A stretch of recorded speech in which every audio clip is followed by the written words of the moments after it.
Good evening dear aspirants. Anantha IAS അക്കാഡമിയുടെ daily news analysis സെഷനിലേക്ക് എല്ലാവരെയും സ്വാഗതം ചെയ്യാം. ഇന്നത്തെ first article is related to India French ടൈസുമായി ബന്ധപ്പെട്ടിട്ട് മോദി നടത്തിയിരിക്കുന്ന ഒരു പ്രസ്താവനയാണ്. ഓക്കെ, സോ നമ്മൾ പലപ്പോഴായിട്ട് ഇന്ത്യ ഫ്രഞ്ച് റിലേഷൻസ് പറഞ്ഞിട്ടുള്ളതാണ്. പക്ഷെ ഞാൻ ഇന്നിവിടെ പറയാൻ പോകുന്നത് ഇന്ത്യ ഫ്രഞ്ച് റിലേഷന്റെ ഒരു IR പേഴ്സ്പെക്റ്റീവിലുള്ള ഒരു ക്ലാസ് അല്ല, മറിച്ച് ഒരൊറ്റ വേർഡിങ്ങിലേക്ക് നിങ്ങളുടെ ശ്രദ്ധ കൊണ്ടുപോവാണ്. എന്താണ്? Double taxation avoidance agreement. എന്താണ് ഈ ഡബിൾ ടാക്സേഷൻ അവോയ്ഡൻസ് എഗ്രിമെന്റ് എന്ന് പറഞ്ഞാൽ? സോ നിങ്ങൾ എക്കോണമിയിൽ ടാക്സേഷൻസ് എന്ന് പറയുന്ന ഒരു സെഷൻ പഠിച്ചിട്ടുണ്ടാകണമല്ലോ. സോ അതിൽ നമ്മൾ ഇന്ത്യൻ ടാക്സേഷനുകളെ കുറിച്ച് പഠിച്ചു. സോ നമ്മൾ ഡിഫറെന്റ് ടാക്സേഷനുകളെ കുറിച്ച് പഠിച്ചിട്ടുണ്ടായിരുന്നു. Windfall tax, then different types of ടാക്സുകളെ കുറിച്ച് നമ്മൾ പഠിച്ചു. So what is this double taxation avoidance agreement? ഇത് പർട്ടിക്കുലർലി എക്സ്പോർട്ട് ചെയ്യുമ്പോൾ, അല്ലെങ്കിൽ എന്താണ്, ഒരു രാജ്യത്ത് നിന്ന് മറ്റൊരു രാജ്യത്തേക്ക് ഇന്റർനാഷണൽ എന്താണ് ട്രാൻസാക്ഷനുകളിൽ അല്ലെങ്കിൽ ഡീലിങ്ങുകളിൽ വരുന്ന ഒരു ടാക്സേഷൻ ആണ്. സോ ഇത് പറയണമെങ്കിൽ ടാക്സ് ഹേവനുകൾ എന്താണെന്ന് പറയാം. എന്താണ് ടാക്സ് ഹേവനുകൾ? പർട്ടിക്കുലർലി ചില രാജ്യങ്ങളിൽ എന്താണ്, ചില രാജ്യങ്ങളിൽ 0% ടാക്സ് ആയിരിക്കും അവർക്ക് ഉണ്ടാവുക. ഫോർ എക്സാമ്പിൾ ചില ഐലൻഡ് കൺട്രീസ്, കെയ്മൻ ഐലൻഡുകൾ എന്നൊക്കെ നിങ്ങൾ കേട്ടിട്ടുണ്ടാവും. സോ ഈ രാജ്യങ്ങൾ പർട്ടിക്കുലർലി 0% ടാക്സ് ആയിരിക്കും ഉണ്ടാവുക. സോ ഒരു കമ്പനിയെ സംബന്ധിച്ചിടത്തോളം, ഫോർ എക്സാമ്പിൾ ഞാൻ നോക്കിയ എന്ന് പറയുന്ന ഒരു ബ്രാൻഡ് നടത്തുകയാണ്, അല്ലെങ്കിൽ സാംസങ് എന്ന് പറയുന്ന ഒരു ബ്രാൻഡ് നടത്തുകയാണ്. സോ ഞാൻ എൻ്റെ പ്ലേസ് ഓഫ് ബിസിനസ് അല്ലെങ്കിൽ മാനേജ്മെന്റ് ഓപ്പറേഷൻ ഓഫ് ബിസിനസ് എവിടെയായിരിക്കും? കെയ്മൻ ഐലൻഡ് എന്ന് പറയുന്ന ഒരു കൺട്രിയിലായിരിക്കും ഉണ്ടാവുക. ഓക്കെ, സോ കെയ്മൻ ഐലൻഡിൽ കൊണ്ടുപോയിട്ട് ഞാൻ എൻ്റെ മാനേജ്മെന്റ് ഓപ്പറേഷൻസ് എല്ലാം നടത്തും. ദെൻ എൻ്റെ സാധനങ്ങളെല്ലാം വിറ്റഴിക്കുന്നത് എവിടെയായിരിക്കും? അത് ഉണ്ടാക്കുന്നതും ഉൽപ്പാദിപ്പിക്കുന്നതും വിറ്റഴിക്കുന്നതും എവിടെയായിരിക്കും? ഇന്ത്യയിലായിരിക്കാം. പക്ഷേ എൻ്റെ പ്ലേസ് ഓഫ് ബിസിനസ് ഞാൻ എവിടെയാക്കി? കെയ്മൻ ഐലൻഡ് എന്ന് പറയുന്ന കൺട്രിയിലാണ്. സോ ഇന്ത്യക്കാര് ടാക്സ് അടയ്ക്കാനായിട്ട് ചെല്ലുകയാണ്. നിങ്ങൾ നിങ്ങളുടെ കോർപ്പറേറ്റ് ടാക്സ് അടയ്ക്കണം. ഇപ്പൊ എൻ്റെ അടുത്തേക്ക് വന്നു, ഞാനൊരു നോക്കിയ എന്ന് പറയുന്ന കമ്പനി, അല്ലെങ്കിൽ മാത്യൂസ് ഫോൺ എന്ന് പറയുന്ന ഒരു കമ്പനി, ഫോൺ എന്ന് പറയുന്ന ഒരു ഫോൺ ഉണ്ടാക്കിയിരിക്കുകയാണ്. എൻ്റെ അടുത്തേക്ക് വന്നിട്ട് പറഞ്ഞു, നിങ്ങൾ ടാക്സ് അടയ്ക്കണം, കോർപ്പറേറ്റ് ടാക്സ് അടയ്ക്കണം. അപ്പൊ ഞാൻ എന്ത് പറയും അവരോട്? സാർമാരെ, ഞാൻ ടാക്സ് അടയ്ക്കാം, ആണെങ്കിൽ ഞാൻ GST ഒക്കെ ഫയൽ ചെയ്യാം, പക്ഷേ കോർപ്പറേറ്റ് ടാക്സ് അടയ്ക്കാൻ നിർവാഹമില്ല. കാരണം എന്താണ്? എൻ്റെ കമ്പനിയുടെ പ്ലേസ് ഓഫ് ബിസിനസ് എന്ന് പറയുന്നത് ഇന്ത്യ അല്ല. എൻ്റെ മാനേജീരിയൽ ഡിസിഷനുകളെല്ലാം എടുക്കുന്നത് കെയ്മൻ ഐലൻഡ് എന്ന് പറയുന്ന കൺട്രിയിലാണ്. അവിടത്തെ ടാക്സ് ഞാൻ അടയ്ക്കുന്നുണ്ട്. അപ്പോ ഗവൺമെന്റ് എന്നോട് ചോദിക്കും, അവിടെ എത്രയാണ് ടാക്സ്? ഞാൻ പറയും 0% ടാക്സ് ഞാൻ അടയ്ക്കുന്നുണ്ട്. Okay, so place of business അല്ലെങ്കിൽ ഓപ്പറേഷൻ മാനേജ് ചെയ്യുന്ന സ്ഥലം എവിടെയാണ്? കെയ്മൻ ഐലൻഡ് ആയതുകൊണ്ട് അവിടത്തെ കോർപ്പറേറ്റ് ടാക്സ് ഞാൻ അടച്ചാൽ മതി. സോ ഇന്ത്യക്ക് അത് നഷ്ടമാണോ? ഇന്ത്യൻ ഗവൺമെന്റിന് അത് നഷ്ടമാണോ? തീർച്ചയായിട്ടും നഷ്ടമാണ്. സോ ഇങ്ങനെയുള്ള കൺട്രീസിനെ, ഇങ്ങനെ ടാക്സ് ഇവേഷൻ ചെയ്യാനായിട്ട് ടാക്സ് ലോസിൽ മാറ്റം വരുന്ന കൺട്രീസിനെ, ടാക്സ് ലോസ് കുറച്ചു കൊടുക്കുന്ന ഒരു കൺട്രീസിനെയാണ് നമ്മൾ ടാക്സ് ഹേവനുകൾ എന്ന് വിളിക്കുന്നത്. Okay, so they are called tax havens. So ഇങ്ങനെയുള്ള കൺട്രീസ് വ്യാപകമായിട്ടുണ്ട്. സോ ഈ ഒരു ഇന്റർനാഷണൽ ഡിസ്പ്യൂട്ട് ഒഴിവാക്കുന്നതിന് വേണ്ടിയിട്ടാണ് നമ്മൾ ഗ്ലോബൽ മിനിമം ടാക്സ് എന്ന് പറയുന്ന ഒരു ടാക്സേഷൻ പ്രപ്പോസ് ചെയ്തിരിക്കുന്നത്. അത് ഇതുവരെ നിലവിലൊന്നും വന്നിട്ടില്ല. So what global minimum tax? Global minimum tax എന്ന് പറഞ്ഞു കഴിഞ്ഞാൽ നമുക്ക് എല്ലാ രാജ്യങ്ങൾക്കും കൂടിയിട്ട് ഒരു particular minimum tax, for example 50% ആണ്, 15% നമ്മളുടെ ഗ്ലോബൽ മിനിമം ടാക്സ് എന്ന് പറഞ്ഞു കഴിഞ്ഞാൽ ഏത് കമ്പനി ആയിക്കോട്ടെ, they have to pay a certain sum to that country. So എവിടെയാണോ മാനേജ്മെന്റ് ബിസിനസ് നടക്കുന്നത്, ഫോർ എക്സാമ്പിൾ ജർമ്മനിയിലാണ് പ്രൊഡ്യൂസ് ചെയ്യുന്നത്, അല്ലെങ്കിൽ എന്റെ മാനേജ്മെന്റ് എന്ന് പറയുന്നത് ജർമ്മനി ആയിട്ടുള്ള ഒരു കമ്പനിയാണെന്ന് വിചാരിക്കാം. ഓക്കെ, വോൾസ് വാഗൻ അല്ലെങ്കിൽ BMW. സോ ജർമ്മൻ ബേസ്ഡ് ആയിട്ടുള്ള ഒരു കമ്പനിയാണ് ഞാനെന്ന് വിചാരിക്കുക. ഞാൻ എത്ര രൂപ അടയ്ക്കണം ഗ്ലോബൽ മിനിമം ടാക്സ് പ്രകാരം? 15% ഞാൻ ടാക്സ് ആയിട്ട് ഗ്ലോബൽ മിനിമം ടാക്സിൽ ജർമ്മനിക്ക് കളക്ട് ചെയ്യാം. Then comes to India. ഞാൻ എന്റെ ബിസിനസ് ഇന്ത്യയിലാണ് നടത്തുന്നത്, പക്ഷെ രജിസ്റ്റർ ചെയ്തിരിക്കുന്നതും എന്റെ പ്ലേസ് ഓഫ് ബിസിനസ് എന്ന് പറഞ്ഞ് ഞാൻ കാണിച്ചിരിക്കുന്നതും ജർമ്മനിയിലാണ്. സോ ജർമ്മനിയിൽ 15% ടാക്സ് ഞാൻ ഗ്ലോബൽ മിനിമം ടാക്സ് പ്രകാരം അടച്ചു. ഇന്ത്യയിലേക്ക് വന്നു. ഇന്ത്യയിൽ ഒരു കോർപ്പറേറ്റ് ടാക്സ് എത്ര അടയ്ക്കണം? 24% അല്ലെങ്കിൽ ഒരു 20-25% ടാക്സ് അടയ്ക്കണം. സോ വീണ്ടും ഒരു 10% ഡിഫറൻസ് വന്നില്ലേ? 15% ഞാൻ ഗ്ലോബൽ മിനിമം ടാക്സ് പ്രകാരം 15% ഞാൻ എന്റെ ജർമ്മനിയിൽ വെച്ച് അടച്ചു. ദെൻ ബാക്കിയുള്ള 10% നിങ്ങൾ ഇന്ത്യയിൽ അടച്ചാൽ മതി. സോ എത്രയാണോ നിങ്ങൾ ബാക്കി നിൽക്കുന്നത് ആ 10% മാത്രം ഇന്ത്യയിൽ അടച്ചാൽ മതി. ദെൻ ഗ്ലോബൽ മിനിമം ടാക്സ് 25 പ്രഖ്യാപിച്ചു കഴിഞ്ഞാൽ നിങ്ങൾ ഇന്ത്യയിൽ ടാക്സ് ഒന്നും അടയ്ക്കേണ്ട കാര്യമില്ല. സോ ഈ ടാക്സ് ഇവേഷൻ ചെയ്യാതിരിക്കാനായിട്ടുള്ള ഒരു സിസ്റ്റമാണ് എന്ത്? ഈ ഗ്ലോബൽ മിനിമം ടാക്സ് എന്ന് പറയുമ്പോൾ. സോ ഇങ്ങനെ വരുമ്പോ ഈ 10% മാത്രം ഇന്ത്യയിൽ അടച്ചാ മതി എന്ന് പറയുന്ന ഒരു സിസ്റ്റം വരുന്നുണ്ടല്ലോ. കാരണം ഇന്ത്യയിൽ 25% എന്ത്? Corporate tax. ഓൾറെഡി ജർമ്മനിയിൽ 15% അടച്ചു. സോ 2 പ്രാവശ്യം ടാക്സ് അടയ്ക്കേണ്ടതില്ല. അതിനു വേണ്ടിയിട്ടുള്ള ട്രീറ്റിയാണ് ഡബിൾ ടാക്സേഷൻ അവോയ്ഡൻസ് എഗ്രിമെന്റ്. മനസ്സിലായോ? സോ കുറഞ്ഞ വാക്കുകളിൽ പറയാണ്, ഇതൊന്നും അല്ല അതിന്റെ ഒരു ഡീറ്റെയിൽഡ് ക്രക്സ് എന്ന് പറയുന്നത്. സോ നിങ്ങൾക്ക് മനസ്സിലാകാൻ വേണ്ടി ഞാൻ പറഞ്ഞതാണ് എന്ത്? ജർമ്മനിയുടെയും ഇന്ത്യയുടെയും എക്സാമ്പിൾ എടുത്തുകൊണ്ട് ഡബിൾ ടാക്സേഷൻ അവോയ്ഡൻസ് എഗ്രിമെന്റ് എന്താണെന്നുള്ളത്. സോ ഡബിൾ ടാക്സേഷൻ എന്ന് പറഞ്ഞു കഴിഞ്ഞാൽ പേരിൽ തന്നെയുണ്ട്, 2 ടാക്സേഷനുകൾ വരാതിരിക്കാനായിട്ട് ഉള്ള എഗ്രിമെന്റ് ആണ്. സോ പേരിൽ നിന്ന് നമുക്ക് മനസ്സിലാവും. പക്ഷെ ഇതിന്റെ ഹിസ്റ്ററി മനസ്സിലാക്കി കഴിഞ്ഞ് കഴിഞ്ഞാൽ മാത്രമേ എന്ത് പറ്റുള്ളൂ, നിങ്ങൾക്ക് എങ്ങനെയാണ് ഇത് വന്നത് അല്ലെങ്കിൽ എന്തിനു വേണ്ടിയിട്ടാണ് ഈ ഡബിൾ ടാക്സേഷൻ അവോയ്ഡൻസ് എഗ്രിമെന്റ് വന്നത് എന്ന് മനസ്സിലാക്കുകയുള്ളൂ. സോ അതിന്റെ ചർച്ചകൾ നടക്കുന്നുള്ളൂ. കാരണം എല്ലാ രാജ്യങ്ങളും ഒപ്പുവെച്ച് കഴിഞ്ഞാൽ അല്ലെങ്കിൽ ഈ എഗ്രിമെന്റിൽ ഒപ്പുവെച്ചിരിക്കുന്ന രാജ്യങ്ങളായിട്ട് മാത്രമല്ലേ നമുക്ക് എന്താണ് ഡബിൾ ടാക്സേഷൻ അവോയ്ഡൻസ് ചെയ്യാനായിട്ട് പറ്റത്തുള്ളൂ? തീർച്ചയായിട്ടും പറ്റത്തുള്ളൂ. സോ അതിന് വേണ്ടിയിട്ടുള്ള ചർച്ചകൾ നടക്കുകയാണ്. സോ അത് വരുമെന്ന് പ്രതീക്ഷിക്കുന്നുണ്ട്. പക്ഷേ അത് എത്രത്തോളം പോസിബിൾ ആകും എന്നുള്ളൊരു കാര്യത്തിൽ എക്കോണമിസ്റ്റുകൾക്ക് സംശയമുള്ള ഒരു കാര്യമാണ്. ഓക്കെ, സോ അതൊന്ന് നിങ്ങളുടെ മനസ്സിലേക്ക് വെച്ചേക്കുക. ഒരു ഇമ്പോർട്ടന്റ് എക്കണോമിക്സ് ക്വസ്റ്റൻ ആണ് ഈ double taxation avoidance agreement, global minimum tax. So global minimum tax വലിയ പുരോഗതിയിലേക്ക് എത്താനായിട്ട് സാധ്യതയില്ല എന്നാണ് പലരും പറയുന്നത്. കാരണം ലോകത്തിന് മൊത്തം കൂടിയിട്ട് ഒരൊറ്റ ടാക്സ് എന്ന് പറഞ്ഞു കഴിഞ്ഞാൽ അമേരിക്ക സമ്മതിക്കും എന്ന് തോന്നുന്നുണ്ടോ? സോ പല രാജ്യങ്ങളും സമ്മതിക്കും എന്ന് തോന്നുന്നുണ്ടോ? ഇല്ല. സോ അത് തന്നെയാണ് നമ്മളുടെ ഏത് ഡിസ്കഷനിൽ വന്നിരിക്കുന്നത്, ശശി തരൂരിന്റെ ഡിസ്കഷനിൽ വന്നിരിക്കുന്നത്. സോ അമേരിക്കയുടെ ഒരു മേജർ പോസിബിലിറ്റി അല്ലെങ്കിൽ മേജർ പ്രോബ്ലംസിനെ കുറിച്ചിട്ടാണ് ശശി തരൂർ ഇവിടെ ഡിസ്കസ് ചെയ്യുന്നത്. നമുക്കറിയാവുന്ന ഒരു കാര്യമാണ്. സോ ഇദ്ദേഹം സ്റ്റാർട്ട് ചെയ്യുന്നത് ഒരു ട്രൂമാൻസ് പ്രിൻസിപ്പിൾ വെച്ചിട്ടുകൊണ്ടാണ്, അല്ലെങ്കിൽ ട്രൂമാൻസ് ഒരു പ്രോമിസിനെ വെച്ചുകൊണ്ടാണ്. ഓക്കെ, സോ ലാസ്റ്റ് സെന്റൻസ് മാത്രം വായിക്കുക. No one nation can or should expect any special privilege which harms any other nation. So ഒരു രാജ്യത്തിനും പ്രത്യേകമായിട്ടുള്ള പ്രിവിലേജസ് ഇല്ല. ആരാ പറയുന്നേ? ട്രൂമാനാ പറയുന്നത്. സോ അദ്ദേഹം എന്താ പറഞ്ഞ? ഒരു രാജ്യത്തിനും പ്രത്യേകമായിട്ട് പ്രിവിലേജ് ഇല്ല. 1945 പറഞ്ഞു വെച്ച വാക്യമാണ്. എന്നാൽ അമേരിക്ക ഇന്ന് ചെയ്തുകൊണ്ടിരിക്കുന്നത് അങ്ങനെയാണോ? അല്ല, അങ്ങനെയല്ല. റഷ്യയോടായിക്കോട്ടെ, കാനഡയോടായിക്കോട്ടെ, ഗ്രീൻലൻഡ് വേണമെന്ന് പറഞ്ഞിരിക്കുകയാണ്. ഒരു സോവറിൻ കൺട്രിയുടെ, ഡെൻമാർക്ക് എന്ന് പറയുന്ന കൺട്രിയുടെ അദ്ദേഹത്തിന്റെ സ്ഥലം, ഡെൻമാർക്കിന്റെ സ്ഥലം വേണമെന്ന് പറഞ്ഞിരിക്കുകയാണ് ആര്? നമ്മളുടെ ട്രംപ്. കാനഡയോട് വേണമെങ്കിൽ 51ാമത്തെ സ്റ്റേറ്റ് ആയിട്ട് വേണമെങ്കിൽ USA ജോയിൻ ചെയ്തോളാൻ പറഞ്ഞിരിക്കുകയാണ് ആര്? ട്രംപ്. ഇന്ത്യയോട് 18% ടാക്സ് അടയ്ക്കണം എന്ന് പറഞ്ഞിരിക്കുകയാണ്. ദെൻ തായ്വാനോട് പറഞ്ഞിരിക്കുന്നത് എന്താണ്? തായ്വാന്റെ എല്ലാ കാര്യങ്ങളിലും സപ്പോർട്ട് ചെയ്യുന്നുണ്ട്.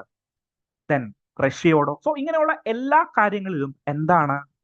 ഒരു പ്രിവിലേജ് ആരെടുക്കുന്നുണ്ട്?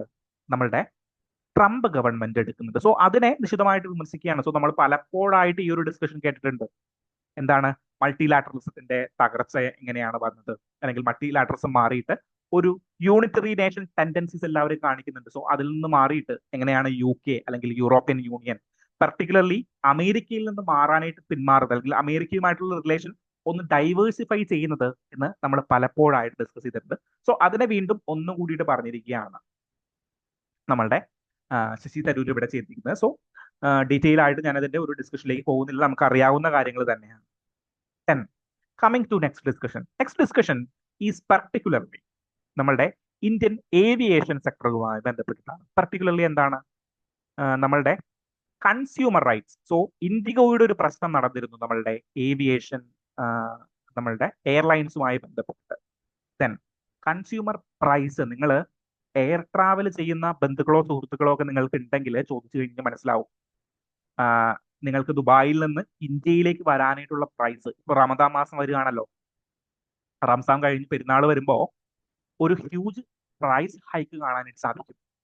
അതായത് വെറും 35,000 40,000 രൂപ ഉണ്ടായിരുന്ന ഒരു ടിക്കറ്റിന് അവര് 1 ലക്ഷവും 1.5 ലക്ഷം രൂപയും ചാർജ് ചെയ്യുന്ന ഒരു അവസ്ഥയിലേക്ക് വരും.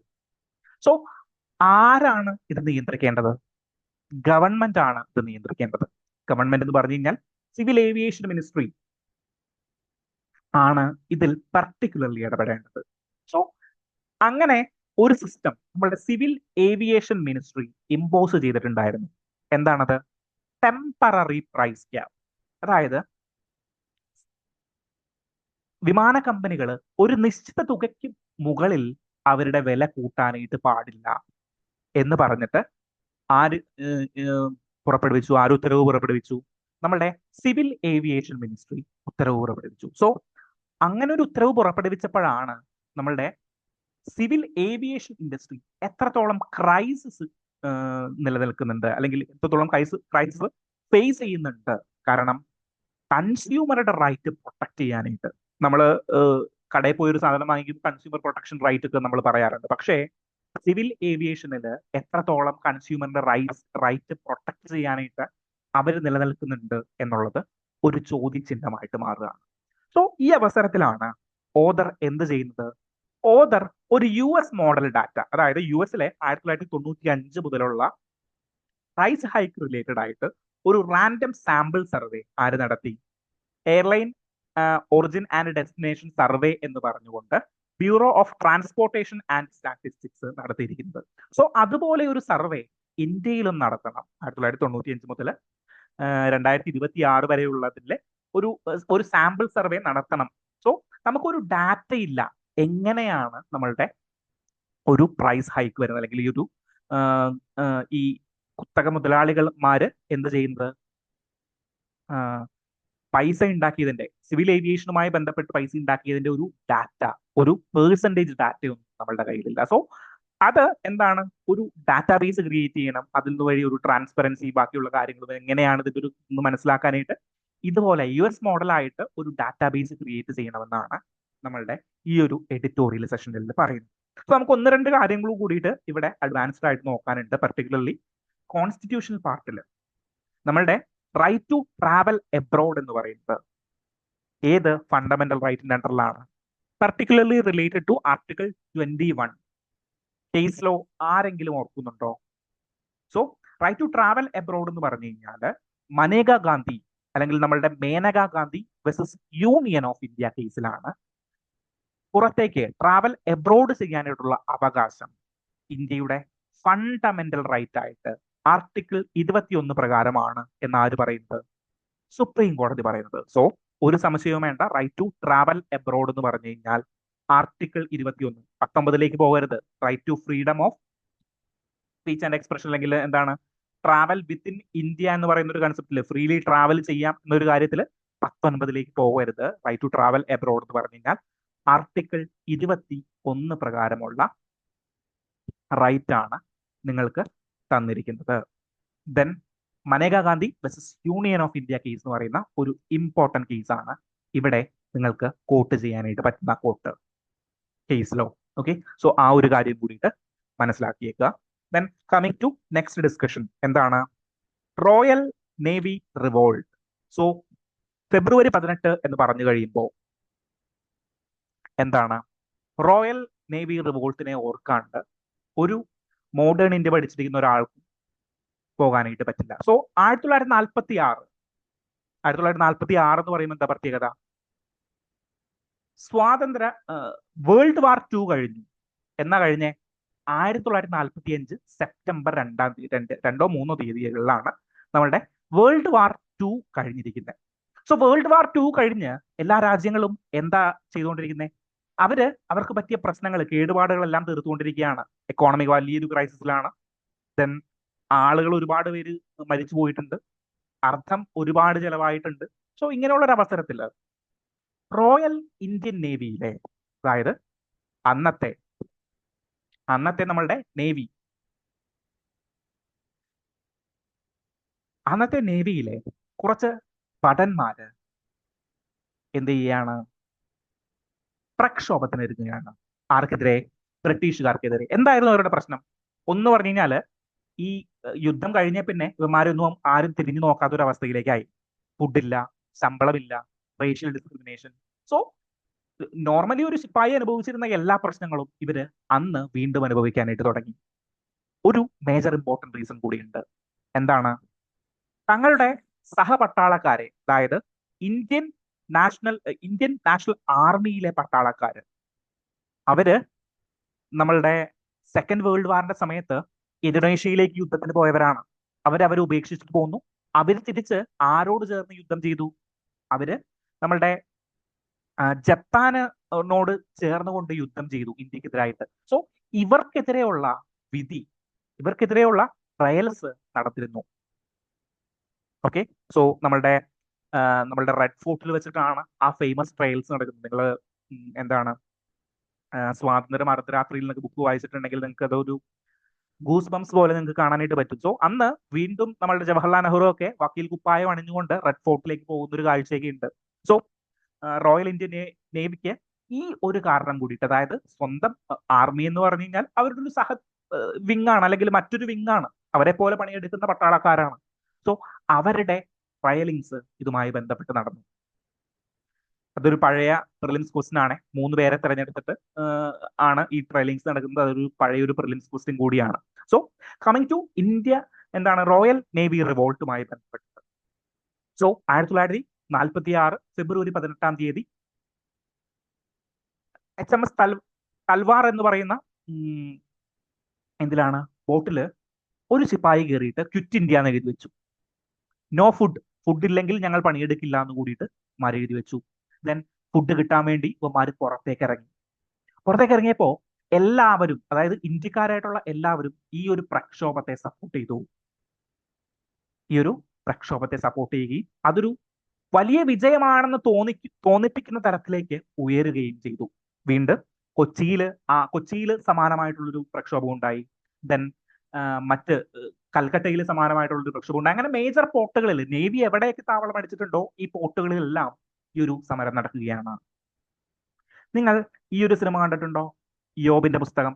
യോബിന്റെ പുസ്തകത്തില് തുടങ്ങുന്നത് എങ്ങനെയാണ്? ബ്രിട്ടീഷ് നാവിക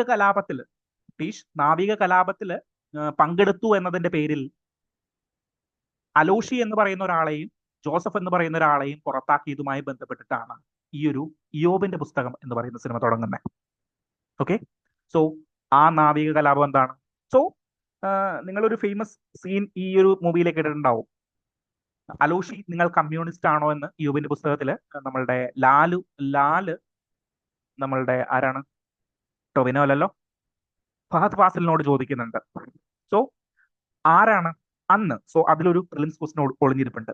അന്ന് റോയൽ ഇന്ത്യൻ നേവിയെ ഗാന്ധിജി തള്ളി പറഞ്ഞു, മുസ്ലിം ലീഗ് തള്ളി പറഞ്ഞു. ഗാന്ധിജി തള്ളി പറഞ്ഞു ഇൻ ദ സെൻസ് നമ്മളുടെ കോൺഗ്രസ് അപ്പാടെ തള്ളി പറഞ്ഞു എന്ന് വേണമെങ്കിൽ നമുക്ക് പറയാം. ഓക്കെ, സോ ഗാന്ധിജി തള്ളി പറഞ്ഞു, മുസ്ലിം ലീഗ് തള്ളി പറഞ്ഞു. എന്നാൽ റോയൽ ഇന്ത്യൻ നേവി മ്യൂട്ടണിയെ സപ്പോർട്ട് ചെയ്ത ഒരാൾ എന്ന് പറയുന്നത് കമ്മ്യൂണിസ്റ്റുകാരാണ്. അന്നത്തെ MN റോയുടെ നേതൃത്വത്തിലുള്ള കമ്മ്യൂണിസ്റ്റ് പ്രസ്ഥാനമാണ് ആരെ സപ്പോർട്ട് ചെയ്തത്. സോ അതൊരു പ്രിലിംസ് ക്വസ്റ്റ്യൻ ആകാം. When the royal Indian navy mutiny happens, Congress supported the mutiny, അല്ലെങ്കിൽ ഗാന്ധിജി സപ്പോർട്ടഡ് ദ മ്യൂട്ടണി, അല്ലെങ്കിൽ കമ്മ്യൂണിസ്റ്റ് സപ്പോർട്ടഡ് ദ മ്യൂട്ടണി. വേണമെങ്കിൽ ഇങ്ങനെയൊക്കെ സ്റ്റേറ്റ്മെന്റുകളായിട്ട് ചോദ്യം ചോദിക്കാം. സോ ആരാണ് സപ്പോർട്ട് ചെയ്തേ? ആരാണ്? കമ്മ്യൂണിസ്റ്റുകളാണ്, അല്ലെങ്കിൽ communist party of India Marxist ആണ് ആരെ സപ്പോർട്ട് ചെയ്തത്? റോയൽ ഇന്ത്യൻ നേവിയെ സപ്പോർട്ട് ചെയ്തത്. സോ അവര് മാത്രമാണ് പെർട്ടിക്കുലർലി ഈ റോയൽ ഇന്ത്യൻ നേവിയെ സപ്പോർട്ട് ചെയ്തത്. സോ ലീഡർലെസ് ആയിട്ടുള്ള ഒരു റിവോൾട്ടായിട്ട് പിന്നീട് ഇത് മാറുകയും എല്ലാവരും എന്താണ് പിരിഞ്ഞു പോകണമെന്നൊക്കെ ആഹ്വാനം ചെയ്യുകയും പിന്നീട് അത് പിരിഞ്ഞു പോവുകയും കെട്ടണങ്ങുകയാണ് ചെയ്തത്. സോ ഇവരെ എന്താണ് നേവിയിൽ നിന്ന് പുറത്താക്കുകയും ബാക്കിയുള്ള നടപടികൾ സ്വീകരിക്കുകയൊക്കെയാണ് ചെയ്തത്. അങ്ങനെയാണ് ഈ റോയൽ ഇന്ത്യൻ നേവി മ്യൂട്ടണി അവസാനിക്കുന്നത്. സോ ഇന്ത്യ ചരിത്രത്തിൽ ഏറ്റവും ഇമ്പോർട്ടന്റ് ആയിട്ടുള്ള ഒരു സെക്ടറാണ്. കാരണം ബ്രിട്ടീഷുകാർക്ക് മനസ്സിലായി നേവിയിലെ പിള്ളേരുകൾ കയറി പണിയാൻ തുടങ്ങി. ഇനി ഇവിടെ നിന്ന് കഴിഞ്ഞ് കഴിഞ്ഞാൽ എന്താണ് ആപത്താണ്, അല്ലെങ്കിൽ പ്രശ്നമാണ് എന്ന് ബ്രിട്ടീഷുകാർ തിരിച്ചറിഞ്ഞ ഒരു സമരം കൂടിയാണ് റോയൽ ഇന്ത്യൻ നേവി മ്യൂട്ടണി എന്ന് പറയുന്നത്. സോ എന്താണ് അത് വളരെ ചരിത്രത്തിലെ ഏറ്റവും ക്യൂരിയസ് ആയിട്ട് നമ്മൾ വീക്ഷിക്കേണ്ടത്. ക്വിറ്റ് ഇന്ത്യ സമരം പോലെ അല്ലെങ്കിൽ എന്താണ് നോൺ കോർപ്പറേഷൻ മൂവ്മെന്റുകളൊക്കെ പഠിക്കുമ്പോൾ പലരും പഠിക്കാതെ പോകുന്ന ഒരു സാധനമാണ് ഈ റോയൽ ഇന്ത്യൻ നേവി മ്യൂട്ടണി എന്ന് പറയുന്നത്. സോ അത് വളരെ ഒരു ഇമ്പോർട്ടന്റ് ആയിട്ടുള്ള ഒരു ഫാക്ടറാണ്. പ്രിലിംസ് ചോദ്യമാകാനായിട്ടുള്ള ഒരു ഫാക്ടർ കൂടിയാണ്. സോ ഫെബ്രുവരി 18 1946 കൂടിയിട്ട് ഓർക്കുക. ദെൻ കമ്മ്യൂണിസ്റ്റ് പാർട്ടിയാണ് അതിനെ സപ്പോർട്ട് ചെയ്തത്. സോ ഈ ഒരു സിനിമ ഓർത്ത് വെച്ചാൽ മതി. നമുക്ക് റോയൽ ഇന്ത്യൻ നേവി മ്യൂട്ടണിയെ നമുക്ക് പഠിക്കണമെങ്കിൽ ഈ ഒരു സിനിമ, ഞാൻ ഈ സിനിമ ഓർത്ത് വെച്ചിട്ട് അതിലൂടെയാണ് ഞാൻ നമ്മളുടെ റോയൽ ഇന്ത്യൻ നേവി മ്യൂട്ടണിയെ പഠിച്ചു വെച്ചിരിക്കുന്നത്. സോ അത് കൂടിയിട്ട് നിങ്ങളൊന്ന് ഓർത്ത് വെക്കുക. സോ അത് വളരെ ഇമ്പോർട്ടന്റ് ആണ്. നമ്മളുടെ മോഡേൺ ഇന്ത്യ ചാപ്റ്ററുകളിൽ ഏറ്റവും ഇമ്പോർട്ടന്റ് ആയിട്ടുള്ള ഒരു കാര്യമാണ് എന്ന് ഓർത്തേക്കുക. ഓക്കെ.